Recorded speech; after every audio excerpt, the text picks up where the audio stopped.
तीन भुजाओं से घिरी बंद आकृति को त्रिभुज कहते हैं। यही बताए थे ना, यही बताए थे ना। त्रिभुज के और क्या बताए थे, त्रिभुज के प्रकार। अच्छा, त्रिभुज के अंतः कोणों का योग कितना होता है, 180।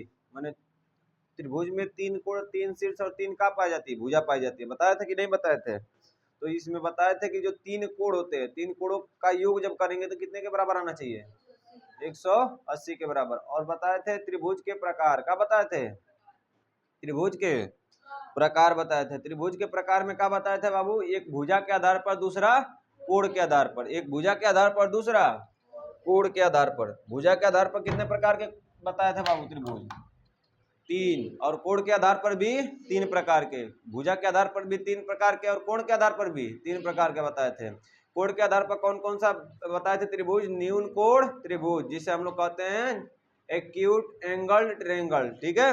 दूसरा बताए थे समकोण त्रिभुज जिसको कहते हैं राइट एंगल ट्रायंगल। उसके बाद से आपका तीसरा बताए थे कौन सा, ऑब्ट्यूज अधिक कोण त्रिभुज, ठीक है।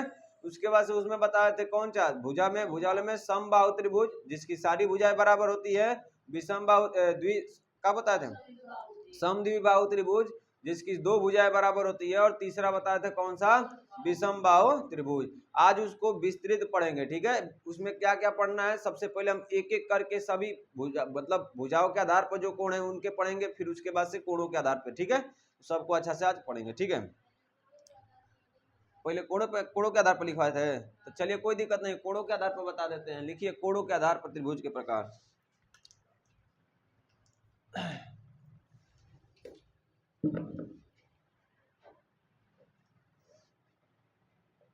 कोणों के आधार पर त्रिभुज के प्रकार दिख रहा है, इसमें इंक डाल दीजिए बाबू, इंक डाल दीजिए। कोणों के आधार पर त्रिभुज के प्रकार। सबसे पहला कोण का बताए थे, न्यून कोण। न्यून कोण बताया था ना, न्यूनतम कोण नहीं होता है, न्यून कोण त्रिभुज बताए थे, ठीक है। ठीक, आगे लिखते हैं इसमें न्यून कोण त्रिभुज।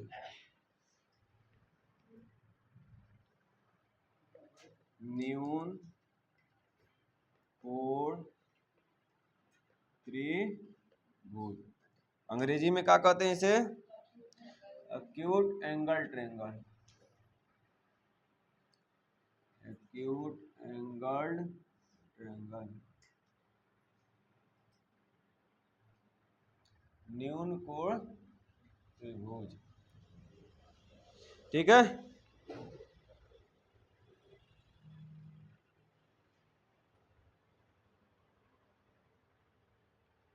अब देखिए न्यून कोण त्रिभुज किसे कहते हैं। सबसे पहली बात कि समझते हैं कि न्यून कोण त्रिभुज किसे कहेंगे, ठीक है।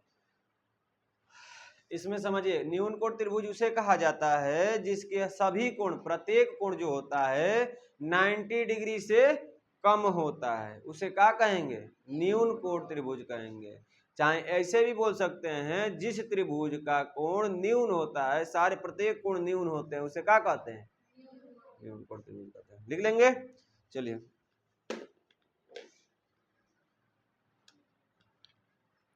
लिखेंगे। इसमें ऐसे त्रिभुज होगा, ठीक है। इसमें त्रिभुज में जैसे ABC त्रिभुज है आपका, त्रिभुज ABC, इसमें सारे कोण 90 डिग्री से कहाँ होंगे, कम होंगे। थीटा का मान क्या होगा, 90 से, ठीक है। इसमें लिखते हैं, देखिए यदि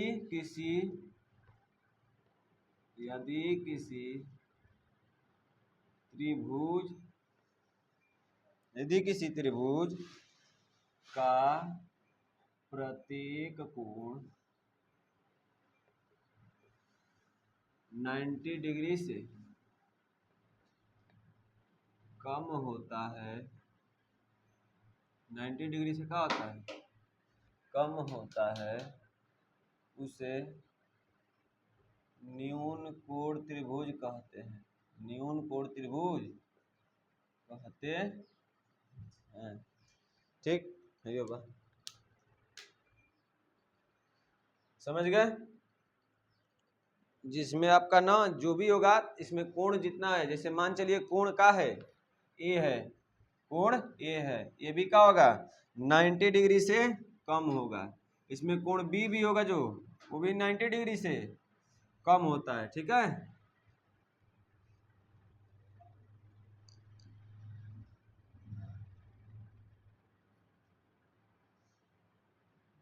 और कोण सी भी 90 डिग्री से क्या होता है कम होता है।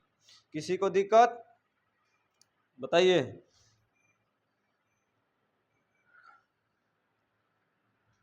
इसमें आपके कहने का मतलब क्या हो सकता है बाबू, कहने का मतलब बाबू आपका 0 डिग्री से लेकर आपका कोण ए, कोण बी, कोण सी जितना है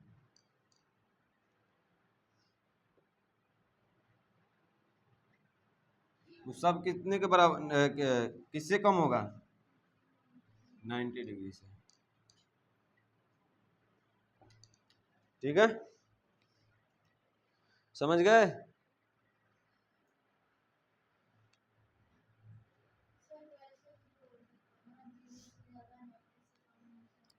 हाँ 0 से ज्यादा 90 से कम, वही तो नीचे लिखा है बाबू। अब इसके सब हम लोग तब इसके न्यून कोण त्रिभुज के जो सूत्र हैं इससे रिलेटेबल उसको पढ़ लेते हैं। तो हेडिंग दीजिए न्यून कोण त्रिभुज के सूत्र। न्यून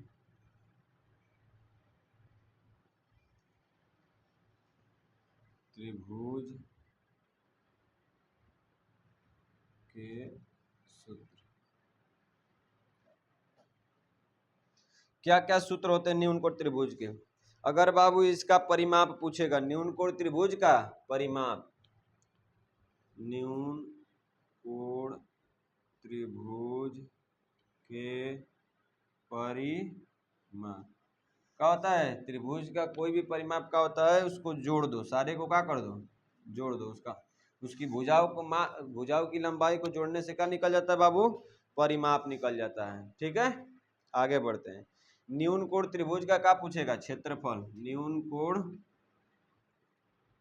त्रिभुज का क्षेत्रफल बराबर क्या होता है? तो सूत्र होता है बाबू 1/2 और उसके बाद से होता है b इंटू एच, जहाँ b बराबर आपका वृत्त होता है, एच बराबर हाइट यानी चौड़ाई, 1/2 और उसके बाद से क्या होता है ब्रेथ एंड हाइट। ठीक है, समझ गए।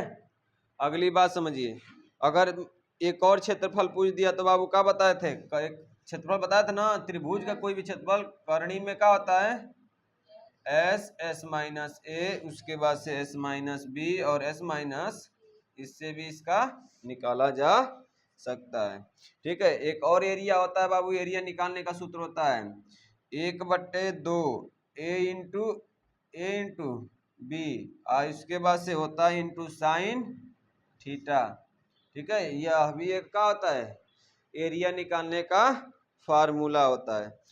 समझ गए।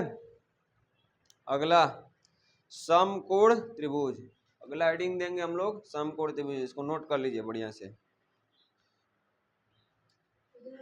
इसमें बस ये दो बातें याद रखना है। यदि किसी अगर पूजा पर कोई परिभाषा या पूछ ले इसका कि अगर इसे परिभाषित करके दिखाओ न्यून कोण त्रिभुज होता क्या है, तो इसको बस बोल देना है कि जो कोण 90 से कम होता है उसे क्या कहेंगे न्यून कोण त्रिभुज। यानी किसी भी त्रिभुज का जो कोण होगा ना, सारा कोण जो है मतलब तीनों कोण होता है, तो त्रिभुज में जो तीनों कोण है वो 90 से कम होंगे तो कौन से कहलाएंगे? न्यून कोण त्रिभुज कहलाएंगे। इसमें सारा का सारा इसे दिखा दिए हैं कि आपका कोण भी 90 से, कोण ये भी होगा आपका 90 से कम। समझ गए ना।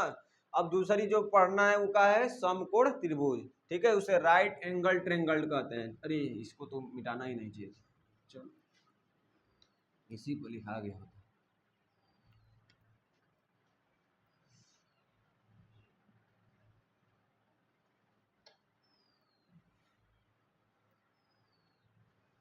दूसरा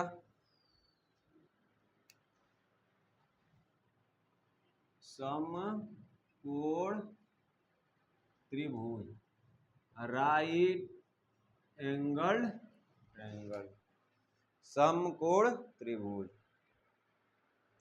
ठीक है,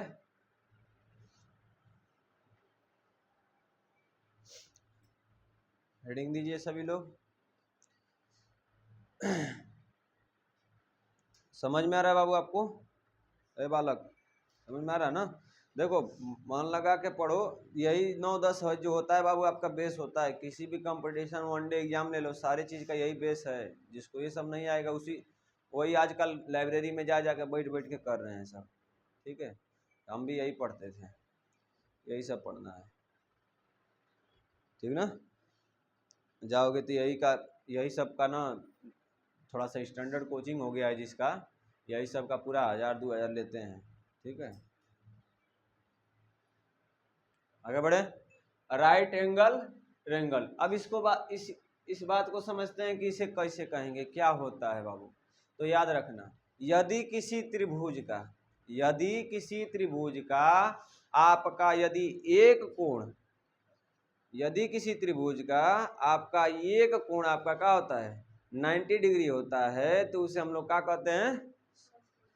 न्यून त्रिभुज में क्या था कि उसमें सारे कोण 90 से कम थे, और समकोण त्रिभुज में क्या होता है कि उसमें केवल एक ही कोण का होता है 90 डिग्री का होता है। जब एक ही कोण 90 डिग्री का होता है तो उसे हम लोग कौन सा कहते हैं बाबू? समकोण त्रिभुज कहते हैं। समझ गए? तो इसी से बाबू पाइथागोरस प्रमेय भी निकलता है। तो आइए लिखते हैं इसको, ठीक है, लिखेंगे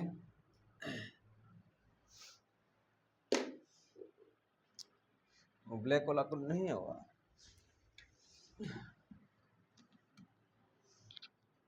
यदि किसी त्रिभुज का एक कोण 90 डिग्री यानी 90 अंश का होता है, उसे क्या कहते हैं? उसे क्या कहते हैं? समकोण त्रिभुज कहते हैं। समकोण त्रिभुज कहते हैं। अब यहाँ पर चित्र देखिए, इसमें क्या होगा कि आपका एक कोण का होगा 90 डिग्री का, किधरों से ले लोगे? ये भी आपका समकोण त्रिभुज है और ये भी आपका समकोण त्रिभुज है। समझ गए? तो समकोण त्रिभुज में आपका ना ये आपका क्या होता है 90 डिग्री होता है, और 90 डिग्री को ऐसे आपका होता है चिन्ह, ठीक है ना, सिंबल ऐसे लगाया जाता है। समझ गए? और आपका यह 90 डिग्री, और 90 डिग्री के यानी कि यह सिंबल जो है ना, इसके विपरीत आपका क्या होता है? कर्ण होता है। इसको कहते हैं अंग्रेजी में हाइपोटेनस। ये आपका बेस होता है, जिसको क्या कहा जाता है? आधार। और ये आपका क्या होता है? आपका लंब, जिसको अंग्रेजी में परपेंडिकुलर कहते हैं। समझ गए? नाम रख लो ABC, ABC। ठीक है, लिखिए, नोट करिए।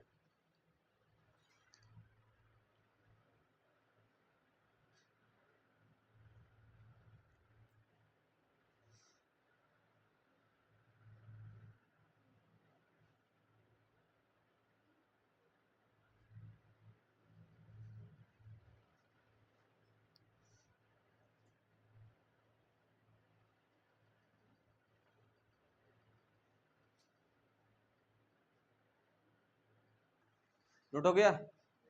चलिए देखिए, फिर समझिए। देखें, समकोण त्रिभुज में जो होता है एक कोण आपका 90 डिग्री होगा, उसे क्या कहेंगे?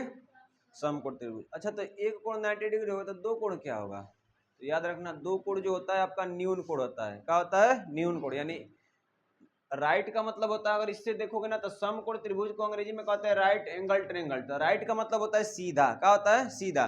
तो जिसमें एक त्रिभुज जो होता है सीधा होता है, मतलब सॉरी, एक भुजा जिसमें सीधी होती है, उसे क्या कहेंगे? समकोण त्रिभुज। समझ गए ना? तो आपका एकदम सीधा होगा तो उसे क्या कहेंगे? Right angle triangle. और इसमें एक कोण 90 डिग्री का होता है, और बाकी दो कोण जो होते हैं न्यून कोण होते हैं। बाकी दो कोण जो होते हैं कौन से होते हैं? यानी कि 90 डिग्री से क्या होंगे? कम होंगे। ठीक है, तो बाकी दो कोण जो होंगे न्यून कोण होंगे। इसको अंग्रेजी में क्या कहते हैं? हाइपोटेनस। क्या कहते हैं? हाइपोटेनस। इसको बेस कहते हैं, और इसको क्या कहते हैं? परपेंडिकुलर। परपेंडिकुलर। ठीक है, परपेंडिकुलर कहते हैं। क्लियर? अब इसके फार्मूला पढ़ लेते हैं, यानी कि लिखिए समकोण त्रिभुज के फार्मूला। इसी से बाबू पाइथागोरस प्रमेय भी निकाला जाता है। पाइथागोरस प्रमेय से सूत्र जो होता है ना, इसी से निकलता है, समकोण त्रिभुज से। तो इसका लिखिए, तो चल ही नहीं रहा, खिसिया गया काजी। समकोण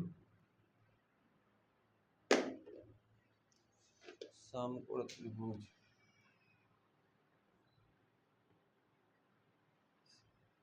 समकोण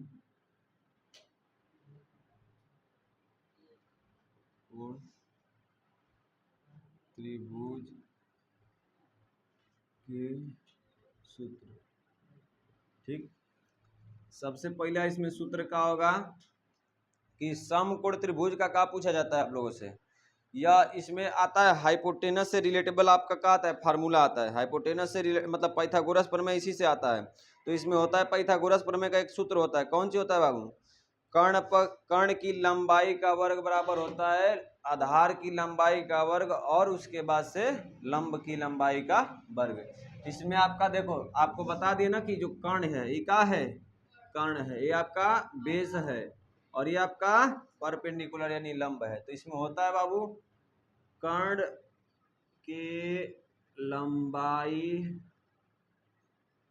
का वर्ग, ठीक है, बराबर होता है लंब के लंबाई का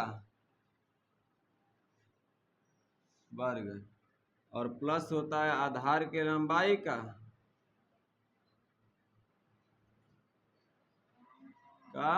वर्ग। ठीक है, इसे हम लोग कहते हैं कर्ण पर का वर्ग बराबर आधार पर का वर्ग प्लस, सॉरी इधर भी उल्टा पुल्टा हो गया, थोड़ा सा ठीक कर दो, लंब पर का वर्ग प्लस आधार पर का वर्ग। और यही आपके मैथ की किताब में क्या देगा, किताब में क्या कहेगा, AC पर के वर्ग बराबर, कर्ण का है आपका AC है, कर्ण का जो भुजा है कौन सी है, AC है, तो AC पर का वर्ग बराबर होता है लंब आपका क्या है AB, तो AB का वर्ग, उसके बाद से आधार क्या है, तो आधार आपका क्या है BC का वर्ग।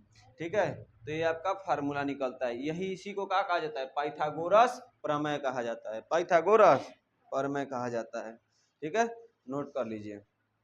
उसके बाद से आता है आपका इसी से रिलेटेबल आपका पूछता है क्षेत्रफल। तो किसी भी त्रिभुज का क्षेत्रफल 1/2 इंटू ए इंटू भुजा, पहली भुजा और दूसरी भुजा, यानी आधार ऊंचाई इंटू वृत्त यानी चौड़ाई, चौड़ाई इंटू ऊंचाई। ठीक है, उसके बाद से आपका परिमाप पूछा जाएगा, तो तीनों भुजाओं की लंबाई को जोड़ दो। और इसमें एक आपको शुरुआत में बताए थे कि जैसे त्रिभुज बताए थे, पढ़ाए थे, तो इसमें बताए थे कि AB + C का आधा कर दो तो त्रिभुज का परिमाप निकल जाता है। तो ये आपका परिमाप जो निकलता है, परिमाप निकलता है, लेकिन क्या निकलता है, अर्ध परिमाप निकलता है। क्या निकलता है, अर्ध परिमाप। पूरा परिमाप निकालने के लिए केवल बस इस भुजाओं को जोड़ देते हैं तो निकल जाता है। क्लियर, आप लोग ना मतलब डाउट में ना रहिएगा, कल लिखवा दिए थे तो उसको सुधार कर लीजिएगा। ठीक है, अर्ध परिमाप आपका होता है तीनों भुजाओं को जोड़ दो तो आधा कर दो तो हो जाता है अर्ध परिमाप। अब पूर्ण परिमाप जो होता है आपका, इसी का भी परिमाप वही होता है और क्षेत्रफल वही होता है।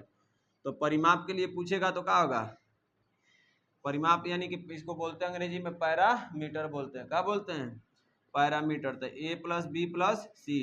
अगर क्षेत्रफल पूछेगा तो क्षेत्रफल वही एरिया हो जाएगा आपका, कौन सी जो बताए थे, 1/2 A इंटू B, यानी कि पहली भुजा और दूसरी भुजा।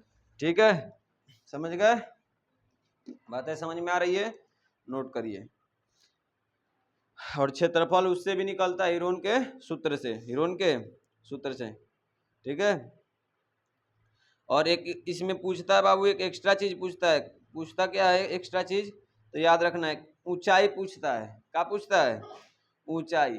अब ऊंचाई में करते क्या है, तो इसमें ना A + B को जोड़ देंगे। जैसे मान लो यह भुजा आपकी A है, ऐसे होता है ना, जैसे दो भुजा है, इसको मान लो A, इसको मान लो B और इसको मान लो C। तो इसमें अगर पूछेगा ऊंचाई बताइए तो क्या करते हैं ऊंचाई के लिए, ऊंचाई के लिए फार्मूला होता है ऊंचाई h के लिए बाबू, A + B को जोड़ दो और C से भाग दे दो, A + B को जोड़ दो और C से भाग दे दो तो ऊंचाई निकल जाता है। ठीक है, बातें समझ में आ रही है बाबू, बोलिए। अब एक है अधिक कोण त्रिभुज, इसको हेडिंग दीजिए, इसको भी खत्म कर देते हैं, ठीक है। और याद रखना, जैसे मान चलिए ना, एक और चीज पूछता क्या है, जैसे मान चलो कि अब कर्ण पर का वर्ग हम लिखवा दिए, तो बहुत सारा बच्चा क्या करता है ना, ये लंब पर का वर्ग निकालो। अब लंब निकालना होगा तो क्या करेंगे, आधार निकालना होगा तो क्या करेंगे। देखो कर्ण पर का वर्ग बराबर होता है लंब पर का वर्ग प्लस आधार पर का वर्ग। तो इसमें लंब, जैसे कर्ण देता था आधार देता तो लंब नहीं निकाल पाते, कहता लंब का फार्मूला नहीं लिखवाए, तो बाबू बस रख दो इसी पर, पक्षांतर उपक्षांतर करके कर लो, नहीं तो बोलो तो हम फार्मूला भी लिखवा देते हैं। लिखवा दे कि रहने दे। बस जानते हो, जैसे मान चलिए अगर बस इतना ही अंतर होता है, जैसे मान लो हम लोग क्या माने इसको, इसमें आपका लंब निकालना पड़े, सुनिए, लंब निकालना पड़े, क्या करते हैं, लंब का वर्ग बराबर क्या होता है, कर्ण पर के वर्ग में से क्या कर देते हैं, आधार का वर्ग घटा देते, तो क्या निकल जाता है, लंब पर का वर्ग निकल जाता है। अगर आधार पर का वर्ग आपको निकालना है तो क्या करना पड़ता है बाबू, कर्ण पर के वर्ग में से लंब का वर्ग निकाल दो, तो आ जाता है कौन सी, क्या आ जाता है, आधार पर का वर्ग। तो ये एक्स्ट्रा है, इसी से निकल सकता है। बट आप लोग ना, जैसे बहुत सारे बच्चे क्या कहते हैं कि सर जी अब तो लंब का वर्ग ना निकाले थे, हम पेपर दे रहे थे तो लंब अब आया था, कर्ण पर का बताए थे। तो कुछ कुछ होशियार बच्चे ऐसे भी होते हैं, ठीक है, तो याद रखना ये भी चीज है। अब अगला लिखिए बाबू, अधिक कोण त्रिभुज। अधिक कोण त्रिभुज थोड़ा सा जल्दी लिखिए, कि मतलब जल्दी आज खत्म कर दीजिए, प्रकार को खत्म कर दीजिए, सवाल लगाया जाए, ठीक है।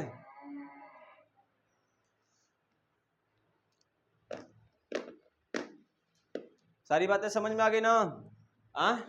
चलो अब लिखो यहाँ पर, आपका क्या होगा, अधिक कोण त्रिभुज, अधिक कोण त्रिभुज, हेडिंग दीजिए।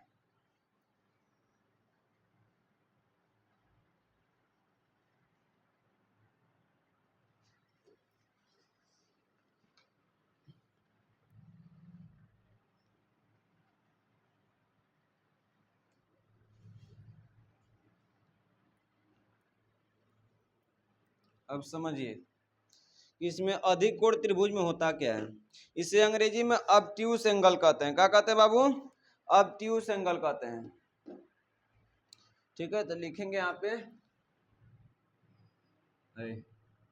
अधिक कोण, लिखा ही ना रिया है जी, अधिक कोण त्रिभुज, ऑब्ट्यूस एंगल, ऑब्ट्यूस एंगल, ठीक है। अधिक कोण त्रिभुज दिख रहा है, अधिक, अब दिख रहा है, अधिक कोण त्रिभुज। अब इसमें होता क्या है समझिए, इसमें समझिए होता क्या है, लिख लिए, हेडिंग लिख लो, हेडिंग लिख को समझो, ठीक है। लिख लिए, अब समझो बाबू ध्यान से। न्यून कोण त्रिभुज में क्या बताए थे कि प्रत्येक कोण का होगा 90 से कम होगा। समकोण त्रिभुज में क्या होगा कि एक कोण आपका 90 होगा। और अब अधिक कोण में क्या होता है बाबू, यदि किसी त्रिभुज का एक कोण 90 से क्या होता है, अधिक होता है, तो उसे क्या कहेंगे, अधिक कोण त्रिभुज कहते हैं। एक कोण आपका क्या हो 90 से अधिक होता है तो उसे क्या कहते हैं, अधिक कोण कहते हैं, ठीक है।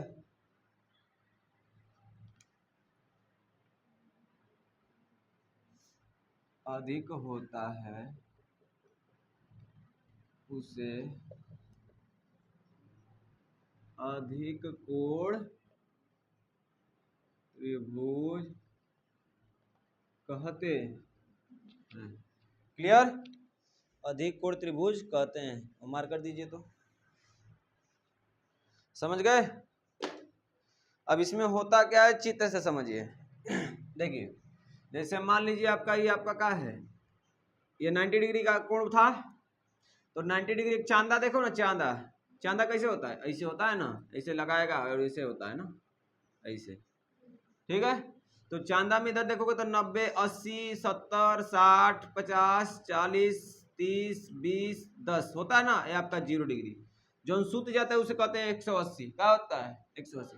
तो इसमें क्या होता है ना कि 90 डिग्री तो ये हुआ, और इससे कोई भी, मतलब समझ रहे हो ना, 90 से अधिक कोई भी कोण जाता है तो उसे क्या कहते हैं, अधिक कोण। तो इसमें कौन से बना देंगे, यहाँ से इस तरह बना देंगे, तो ये बन गया कौन सा कोण, अधिक कोण। तो ये आपका नाम लिख देते हैं A B C। और ये आपका क्या होगा, इसमें थीटा का मान जो होगा बाबू, थीटा का मान 90 से अधिक होगा, ये आपका चिन्ह, ठीक है। समझ गए। और परिमाप देखो, इसका परिमाप क्षेत्रफल सब सेम होता है उस अगले त्रिभुज के जैसे जो न्यून कोण में लिखवाए थे, ठीक है। परिमाप पूछेगा तो ए प्लस बी प्लस सी, अर्ध परिमाप पूछेगा ए प्लस बी प्लस सी अपान में 2, त्रिभुज का क्षेत्रफल पूछेगा 1/2 पहली भुजा इंटू दूसरी भुजा, और आपका पूछेगा त्रिभुज का क्षेत्रफल, तो बाबू किसी भी त्रिभुज का क्षेत्रफल हीरोन के सूत्र से, यानी कि करणी में यस, कोष्टक में s minus a, s minus b, s minus c से निकल सकता है। क्लियर, यही से होता है। अब हम लोग पढ़ेंगे भुजा के आधार पर कोणों के प्रकार, ठीक है। भुजा के आधार पर कोणों के प्रकार पढ़ेंगे, ठीक है। आगे बढ़ते हैं इसमें। अब तो ये जो था किसके आधार पर था बाबू, कोणों के आधार पर था। अब भुजा के आधार पर बताएंगे, और यह बाबू आपके लिए बहुत ही क्या होगा, इम्पोर्टेंट होगा आप लोगों के सिलेबस के अनुसार, ठीक है। इस पर फार्मूला अलग अलग होता है सब में, तो इसको आज हम पढ़ लेते हैं, खत्म कर देते हैं इसको, ठीक है। एक ही में सारा बता दें, एक ग्राफ करके, हाँ देखिए। अब यहाँ पर लिख देते हैं भुजाओं के आधार पर, भुजाओं के आधार पर,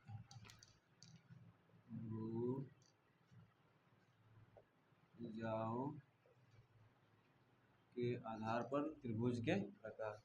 सबसे पहला प्रकार में लिखेंगे समबाहु त्रिभुज। क्या लिखेंगे, समबाहु त्रिभुज, और इसे अंग्रेजी में बोलते हैं इक्विलेटरल ट्रायंगल, ठीक है। इक्विलेटरल ट्रायंगल, इक्विलेटरल ट्रायंगल, ठीक है।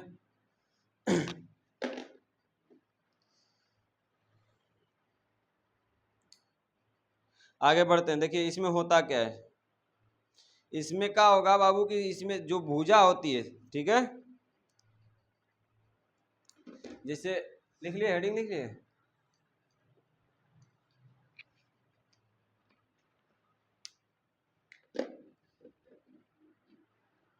जैसे यह एक ऐसा त्रिभुज होता है जिसमें इसकी सारी आपस में जो भुजा होती है, जैसे मान लो ये त्रिभुज है, ठीक है, ये आपका क्या है, त्रिभुज है, ठीक।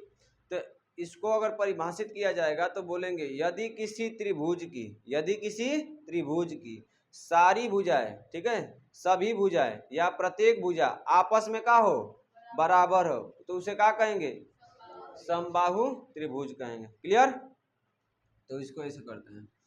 तो ये आपकी सारी भुजा इसमें क्या होगी, बराबर होगी। नाम रख लेते हैं ए बी सी, और इस भुजा की मतलब भुजा का नाम लिख ले, जैसे ये तो आपकी ए बी भुजा हो गई, ठीक है। इसका जो लंबाई है इसका मान लेते हैं पी है, इसका क्यू है, और इसका क्या है, आर है, कैपिटल में स्मॉल में लेते हैं, आपका पी, इसका क्यू और इसका आर। क्लियर, भुजाओं की, जैसे ये आपकी भुजा है ए बी, और इसकी लंबाई मान लो पी है, इसकी लंबाई क्यू है, इसकी लंबाई आर है। तो इस तरह से फार्मूला कैसे क्रिएट करेंगे, तो इसमें लिखेंगे, पहले परिभाषा लिख लेते हैं, लिखेंगे यदि किसी त्रिभुज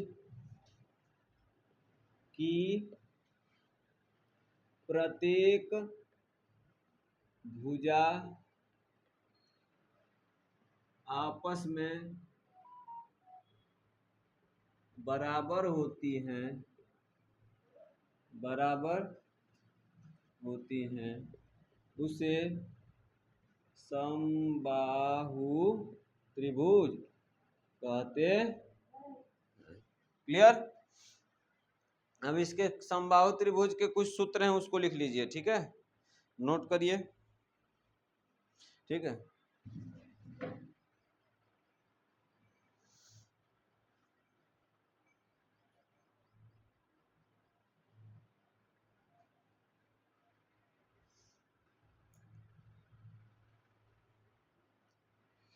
समझ गए बाबू, समझ गए,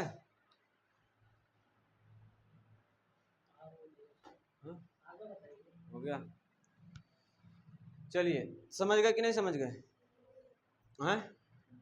अब देखो इसमें होता क्या है, इसमें देखोगे ना, तो त्रिभुज के जो प्रत्येक कोण होते हैं बाबू क्या होते हैं, 60-60 के होते हैं। इसमें नियम होता है कि त्रिभुज के जितने कोण होंगे कितने के होंगे, 60-60 के। आपके कोण आपके 60-60 के होने चाहिए, भुजा भी आपकी क्या होनी चाहिए, बराबर होनी चाहिए। ये इसकी शर्तें हैं, समबाहु त्रिभुज तभी कहलाएगा। ठीक है, अब हेडिंग दीजिए समबाहु त्रिभुज के सूत्र।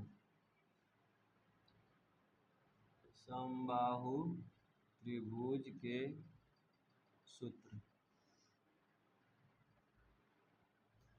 पहला, अगर पूछा जाएगा कि समबाहु त्रिभुज का परिमाप क्या होता है तो लिखेंगे, ठीक है, समबाहु त्रिभुज का परिमाप, इसे परिधि भी कहा जाता है। क्या कहा जाता है, परिधि भी कहा जाता है। ठीक है, तो याद रखना बाबू, समबाहु त्रिभुज का परिमाप पूछेगा तो होता है भुजा गुणे 3, भुजा गुणे 3 होता है।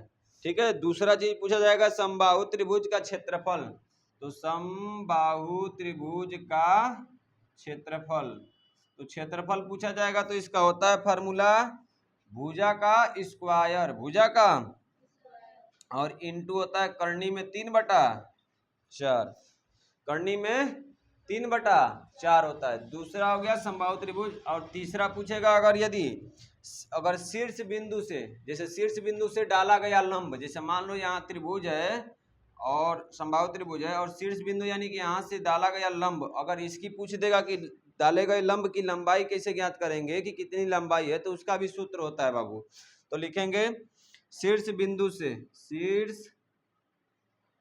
बिंदु से डाले गए लंब की लंबाई, डाले गए लंब की लंबाई का सूत्र होता है बाबू भुजा इंटू करनी में 3/4, भुजा जितना होगा उसमें करनी में 3/4 से मल्टीप्लाई करेंगे तो हमारा कहा जाएगा, तो शीर्ष बिंदु से डाले गए लंब की लंबाई आ जाएगी। ठीक है,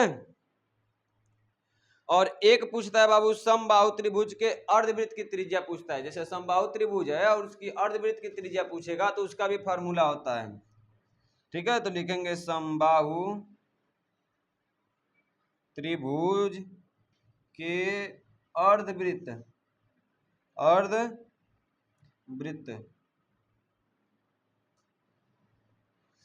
की त्रिज्या जो r होती है उसका अगर फॉर्मूला पूछता है तो भुजा का क्या होता है, आधा कर दो और करनी में 3 का क्या कर दो, मल्टीप्लाई कर दो, तो समबाहु त्रिभुज के अर्धवृत्त की क्या आ जाती है, त्रिज्या आ जाती है। क्लियर, बोलिए। और एक और होता है इसमें परिवृत्त, ठीक है, परिवृत्त की त्रिज्या, अर्धवृत्त होता है, परिपूर्ण वृत्त होता है तो उसकी त्रिज्या होती है r बराबर होती है कौन सी, भुजा बटा में करनी में 3, ये हो जाता है आपका कौन सी, अर्धवृत्त की त्रिज्या। इतना आप लोग नोट कर लीजिए, इतना आप लोग नोट कर लीजिए। आगे आगे इसके क्या है, समद्विबाहु त्रिभुज है, क्या है बाबू, समद्विबाहु त्रिभुज बोलते हैं। ठीक है, इसके आगे ही ना है, देखो ये तो समझ में आ गया ना, जिसमें क्या होता है, यदि मान लीजिए कोई भी त्रिभुज जैसे है, इसमें यदि मान लीजिए कि आपकी ए बी है, भुजा की लंबाई है, तो इसमें ए बी बराबर बी सी बराबर क्या होता है, ए सी होता है, यानी कि यह भुजा ए बी और यह भुजा बी सी और यह भुजा ए सी, यह तीनों का होगा आपस में इक्वल होगा, तो इस भुजा को क्या कहेंगे, इसको क्या कहा जाएगा, समबाहु, अंग्रेजी में क्या कहेंगे, समबाहु त्रिभुज को अंग्रेजी में क्या कहेंगे, इक्विलेटरल ट्रायंगल। ठीक है, दूसरा होता है आइसोस्केलस, दूसरा क्या होता है, आइसोस्केलस होता है, उसको अब हेडिंग दीजिए, उसको समझा देते हैं। ठीक है, खत्म कर देंगे आज आइसोस्केलस।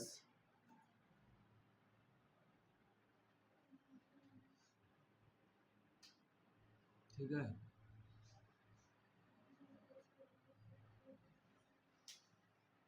देखो जितना काम है उतना भर मिटा देते हैं, ठीक है।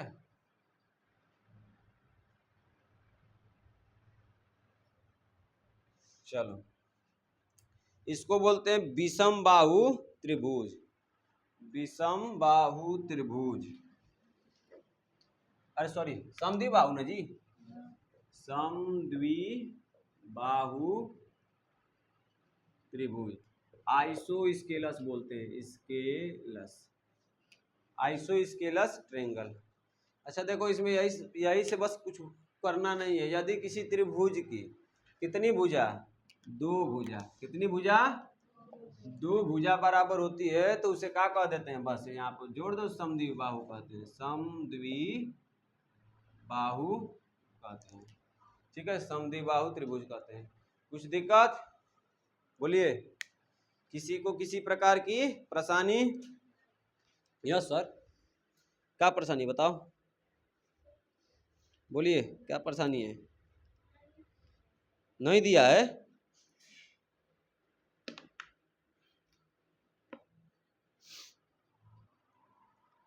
ठीक है, ये भी मिटा देते हैं, फालतू का लिखा है ना। हाँ समद्वि बाहु है बाबू, आप लोग को समझ में ना आएगा तो बाबू पूछिएगा जरूर, ठीक है।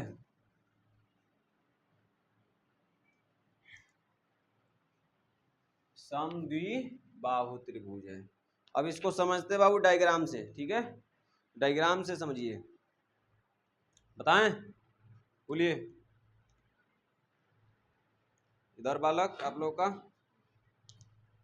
डायग्राम बताएं। देखो जैसे मान लीजिए क्या है, त्रिभुज है, अब बन जाए यार,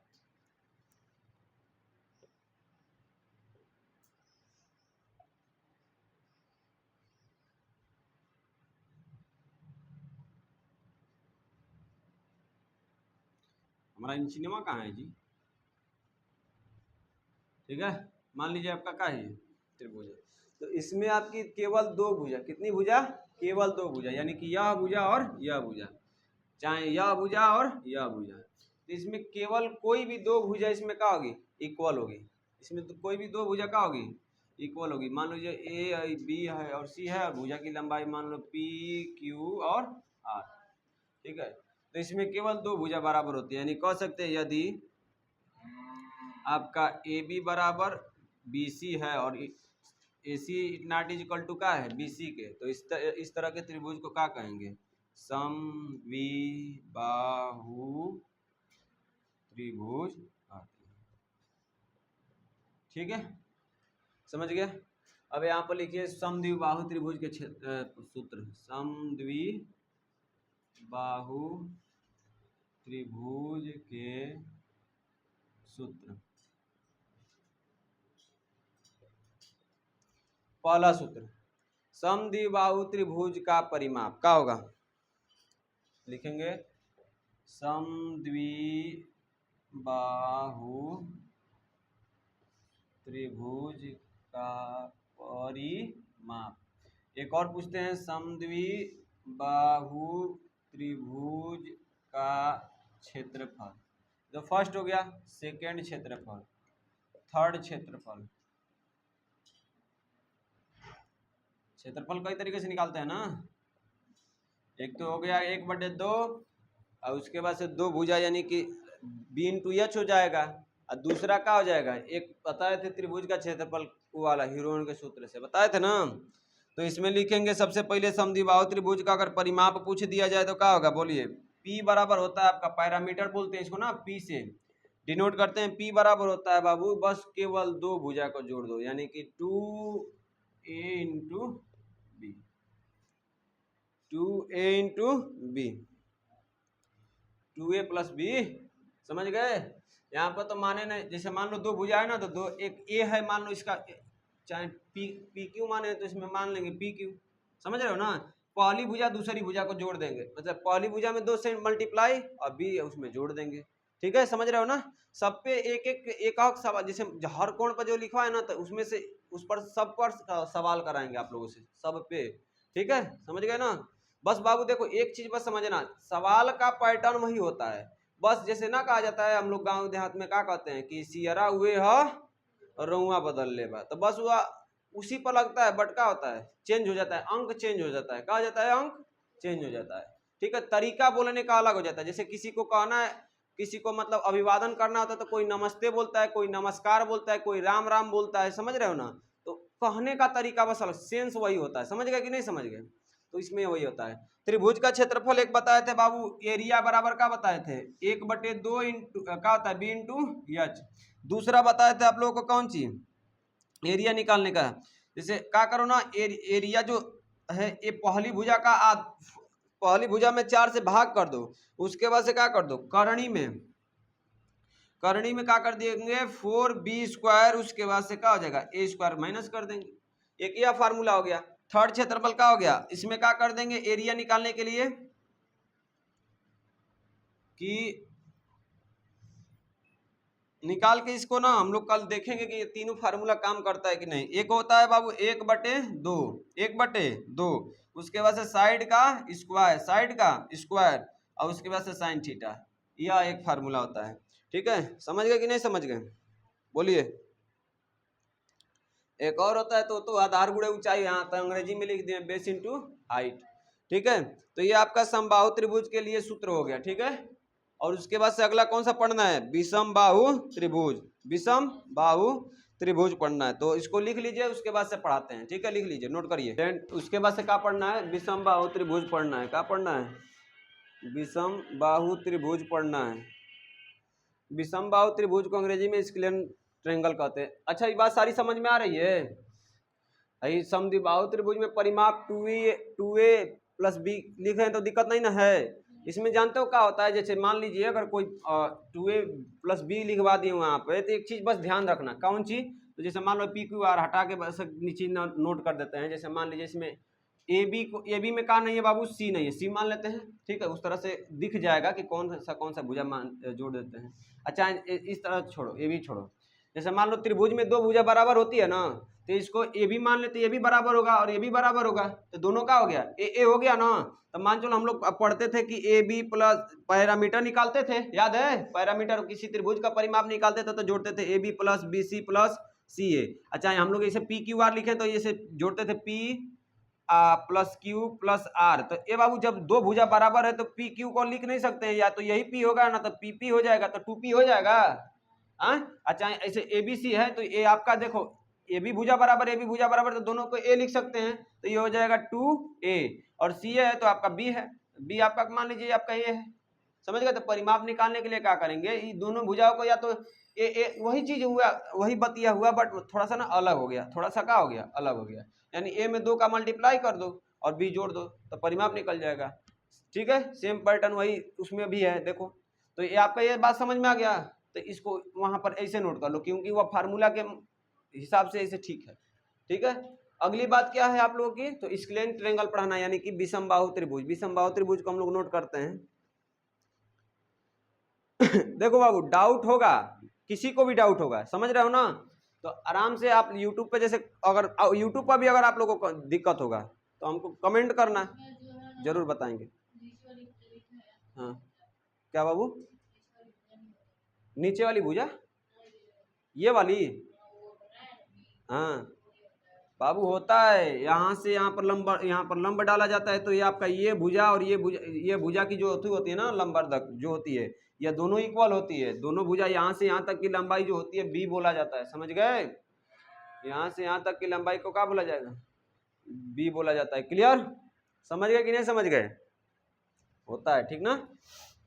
और ये बी बराबर बी सी। इसमें एक और चीज ये ध्यान क्या रखना है, जानते हो, इसमें जब आपकी 2 भुजा बराबर होगी तो ये बताओ, हयो हेंग जाता हयो हेंग जाता, तो दोनों का कोण भी क्या होगा, इसमें ये भी बात याद रखना, दोनों का विपरीत कोण का होगा, बराबर होगा। और विशेषता के बारे में पूछा जाएगा, कहेगा कि समबाहु त्रिभुज की फार्मूला से परिभाषित कर विशेषता बताइए, तो आप लोग आराम से लिख लीजिएगा, पहले क्या लिखेंगे, परिभाषा लिख दिए, और इसकी विशेषता में लिखिएगा कि इसकी 2 भुजाएं आपस में बराबर होती है, इसके 2 कोण, इसके विपरीत 2 कोण का होते हैं, इक्वल होते हैं। ठीक है, समझ रहे हो ना। वो इसमें जो होता है दो भुजाएं तीसरी भुजा के या तो कम हो सकती है या तो अधिक हो सकती है। जैसे इसमें आपका कम भी हो सकता है, जो तीसरी भुजा है ना वो आपकी कम भी हो सकती है और अधिक भी हो सकती है। तो ये सारी विशेषताएं उसमें क्या कर सकते हो, लिख सकते हो। पूछता है कभी कभी रिटेन एग्जाम में। समझ गए कि नहीं समझ गए? और आप लोग याद रखोगे, यही रिटेन एग्जाम में आपसे लिखवाया जाता है, कॉम्पिटिटिव एग्जाम में इसको आपको ध्यान रखना पड़ता है। क्या करना पड़ता है, पेपर में ध्यान रखना पड़ता है कि ये बातें इसके लिए है। ठीक है, समझ रहे हो ना? ये सारी चीजें हैं। अगला लिखते हैं हम लोग स्क्लेन ट्रेंगल, इसको अंग्रेजी में क्या कहते हैं, विषमबाहु त्रिभुज। और इसके बाद से इसको कल पढ़ेंगे, ठीक ना? और सारी चीज इस पर सवाल अब हम लोग पढ़ेंगे, ठीक है? सवाल समझ रहे हो ना? इससे अब सवाल पढ़ेंगे।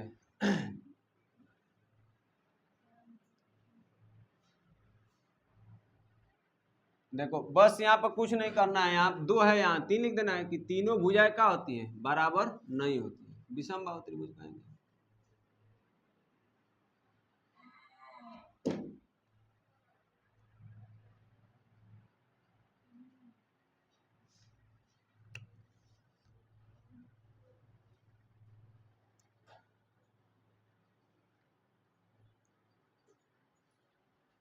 विषमबाहु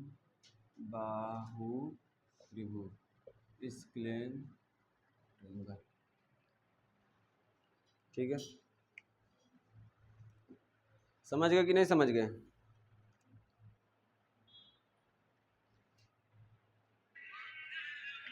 थोड़ा सा बंद करो, फोन आ रही है। बाहु त्रिभुज हो गया ना, स्क्लेन स्क्लेन ट्रेंगल बोलते हैं। और इसको देखो कैसे क्या होता है इसमें, समझिए इसमें होता क्या है। हम लोग दो त्रिभुजों को पिछले अभी पीछे पढ़े हैं ना, पहला पढ़े हैं कौन सा, समबाहु त्रिभुज, जिसमें तीनों भुजा का थी बराबर थे। समद्विबाहु त्रिभुज, जिसमें दो भुजा दो कोण बराबर थे। और तीसरी का पढ़ना है विषमबाहु त्रिभुज, जिसमें तीनों भुजा असमान लंबाई की होती है, कोनो ज्यादा तो कोनो कम, तो उससे तनी ज्यादा ये तरह, ठीक है? तो इसमें लिखेंगे यदि किसी त्रिभुज की, खिसिया क्यों जा रहा है जी, यदि किसी त्रिभुज की, यदि किसी त्रिभुज की भुजाओं की लंबाई, भुजाओं की लंबाई, ठीक है, अलग अलग हो या असमान हो, अलग अलग हो, तो उसे क्या कहते हैं, विषम बाहु, ये लिख दे, वही लिख दे, विषम बाहु त्रिभुज कहते हैं, त्रिभुज कहते हैं। क्लियर? अब इसमें थोड़ा सा डायग्राम से समझ लो। देखो भाई क्या है, एंगे बनेगा विषम बाहु का मतलब कोनो बड़ कोनो छोट, समझ रहे हो ना? तो एंगे कह दीजिए, एंगे करके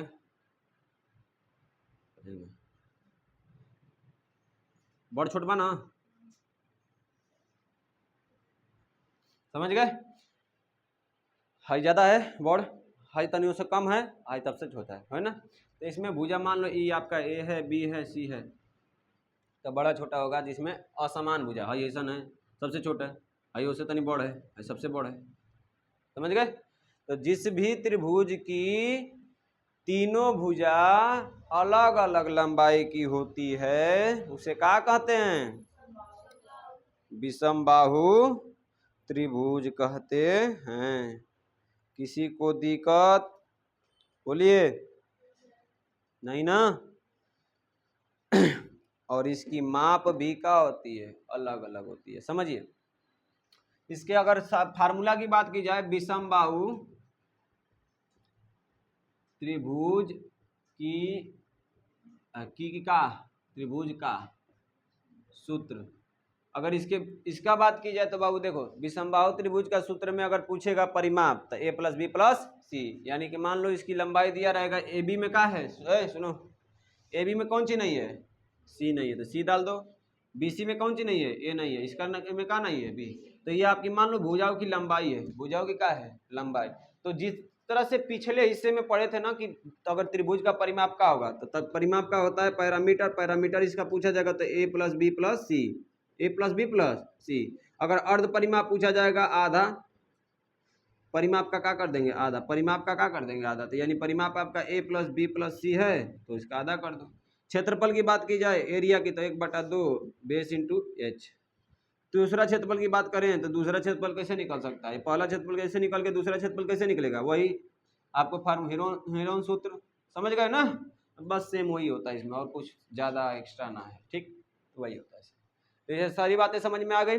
तो इस पर हम लोग बाबू कल से सवाल पढ़ेंगे, हर कोण पे हर जो है कि इससे रिलेटेबल कुछ भी होगा। और इसके त्रिभुज के आप लोगों में क्या है, त्रिभुज के प्रॉपर्टीज पर सवाल दिया है ना, तो उसको ध्यान से प्रॉपर्टी एक एक प्रॉपर्टीज लिखवाएंगे और उसको भी पढ़ाएंगे, ठीक है, तो ध्यान रहे। और बाबू अगर मान चलो जैसे कुछ चीज़ें नहीं समझ में आए ना तो क्लास पे वीडियो चढ़ रहा है, ठीक है, और उसमें भी जो भी चीज़ें इसमें पढ़ रहे हैं वो भी मतलब कमेंट कर सकते हैं, जो चीज़ नहीं आ रहा है इससे रिलेटेड, चाहे कुछ गलती हो गया हमसे, ठीक है, हम भी स्टूडेंट ही हैं बाबू, बात है कि नहीं है, कुछ भी गलती हो सकती है।